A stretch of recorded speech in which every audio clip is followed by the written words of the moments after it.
حدیث نمبر 1314۔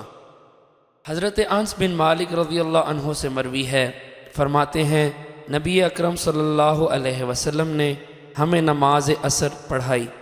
جب سلام پھیرا تو بنو سلمہ کا ایک شخص آیا، اس نے عرض کیا یا رسول اللہ، ہم اپنا ایک اونٹ ذبح کرنا چاہتے ہیں اور ہم چاہتے ہیں آپ بھی وہاں تشریف فرما ہوں۔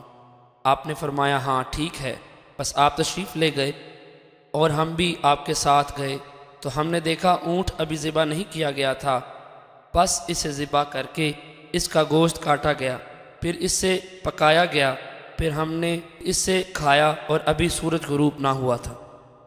حدیث نمبر 1315۔ حضرت رافع بن خدیج رضی اللہ عنہ سے مروی ہے، فرماتے ہیں ہم رسول اکرم صلی اللہ علیہ وسلم کے ساتھ عصر کی نماز پڑھتے، اونٹ ذبح کیا جاتا، ہم اسے 10 حصوں میں تقسیم کرتے، پھر ہم اس کا پکا ہوا گوشت غروب آفتاب سے پہلے کھاتے تھے۔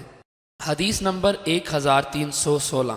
حضرت رافع بن خدیج رضی اللہ عنہ سے ہی مروی ہے، فرماتے ہیں ہم عہد رسالت میں عصر کے بعد اونٹ ذبح کرتے تھے، اس میں انہوں نے حضور علیہ الصلوۃ والسلام کے ہمراہ نماز پڑھنے کا ذکر نہیں کیا۔